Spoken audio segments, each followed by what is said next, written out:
इसका कोई महान नहीं होता। पत्थर पे जब तक चोट न मारो, पत्थर भी एक दिन भगवान नहीं होता। शिक्षा और संस्कार जीवन के तो मूल मंत्र हैं।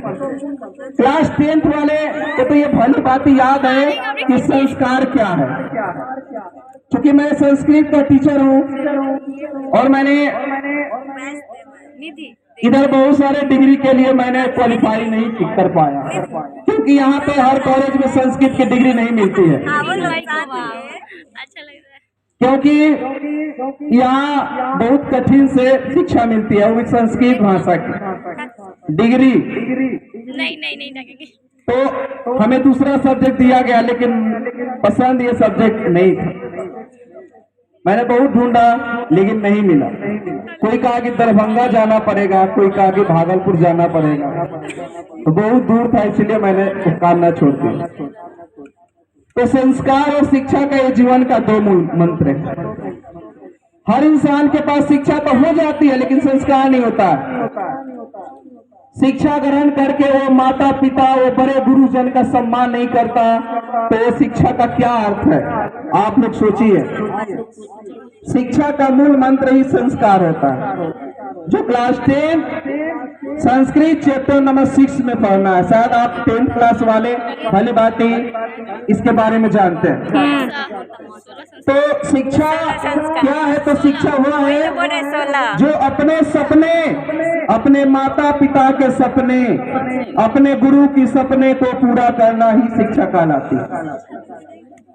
आप कितना बड़ा हो जाइए, आप माता पिता से छोटे ही रहेंगे। आप पढ़ते हैं तो अगर पढ़ने का मन नहीं करता है तो उन माता पिता के दरिद्र निर्धरता को देखिए, उस बेरोजगारी को देखिए, उस गरीबी में पले वो अपने माता पिता को देखिए। उसके बाद अपने लक्ष्य को प्राप्ति के लिए उनसे सीखिए। हर माता पिता चाहता है कि मेरा बेटा ऊंचा हो, मेरा मान सम्मान पूरा करे, लेकिन कुछ दायित्व आ जाती है, उन पर जिम्मेवारियां आ जाती है, कुछ पैसे की कमी आ जाती है।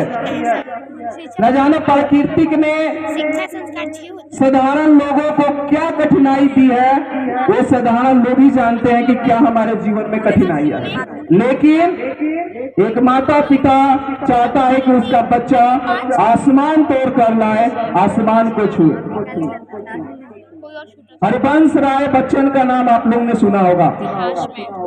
उन्होंने एक कविता कहा है कि कोशिश करने वालों की कभी हार नहीं होती, लहरों से डरकर नौका पार नहीं होती। कोशिश करने वालों की कभी हार नहीं होती, लहरों से डरकर नौका पार नहीं होती। नन्ही चींटी दाना लेकर चढ़ती है दीवार पे, चढ़ती दीवारों पे 100 बार फिसलती है। मन का आस न आखरता है, चढ़कर गिरना, गिरकर चढ़ना न आखरता है। आखिर उसकी मेहनत बेकार नहीं होती और कोशिश करने वालों की कभी हार नहीं होती। असफलता एक चुनौती है, इसे स्वीकार करो। असफलता एक चुनौती है, इसे स्वीकार करो। अरे क्या कमी रह गई है देखो और सुधार करो। जब तक सफल न हो तुम, जब तक सफल न हो तुम, नींद चैन को त्यागो तुम। अरे संघर्ष का मैदान छोड़कर मत भागो तुम। कुछ किए बिना ही किसी की जय जयकार नहीं होती और कोशिश करने वालों की कभी हार नहीं होती। अरे रख हौसला, वो मंजर भी आएंगे। रख हौसला, वो मंजर भी आएंगे। प्यासे के पास चलकर कुछ समुंदर भी आएंगे। अरे थककर ना बैठे मंजिल के मुसाफिर, तुम्हें मंजिल भी मिलेगी और मिलने का मजा भी आएगा। तो संस्कार और शिक्षा का ये मूल मंत्र है। मैंने बच्चों से ही कहा कि शिक्षा तो आपको मिल जाती है, मुकाम मिल जाती है, बड़े बड़े पद भी मिल जाते हैं, लेकिन आप उसमें संस्कार को जोड़ दीजिए। क्योंकि बड़ा वही है, बड़े बड़े प्राचीन ग्रंथों में कभी स्केच बोर्ड से पढ़ाई हुआ नहीं, हुआ कभी नहीं हुआ। बस आध्यात्मिक ज्ञान गुरु के पास, जो आप लोग उपनिषद जानते हैं ना, वो मतलब निकट और निषद मन ज्ञान, तो गुरु के पास जो समीप बैठकर जो ज्ञान अर्जित किया जाता है उसी को उपनिषद कहा जाता है। कहा गया कि ऐसा न विद्या न तपो न दानम न चापी न गुणम न सीनम न धर्मम तमेव भारत भूमि मृत्यु मनुष्य रूपेण चरंती। यानी इस संसार में जिसके पास यश कीर्ति चरित्र ज्ञान विद्या न है, इस संसार में पशु के समान विचरने वाला एक प्राणी है। तो वैसा प्राणी मत बनिए, वैसा जानवर मत बनिए। आपका मूल कर्तव्य है कि आप कुछ कीजिए, उन माता पिता के कष्टों को दूर कीजिए, समाज को सुधारने का प्रयास कीजिए, क्योंकि एक स्त्री जब शिक्षित होती है तो सारे समाज को, अपने पुत्र को और तमाम उन बाधाओं को पूरा करने के लिए स्त्री की शिक्षा बहुत जरूरी होती है। लेकिन स्त्री लोग समझते नहीं है, पढ़ाई लिखाई का मूल मंत्र यही है कि खुद पढ़ेंगे और दूसरों को भी पढ़ाएंगे। तो ये संस्कार और शिक्षा सबसे ज्यादा जरूरी है।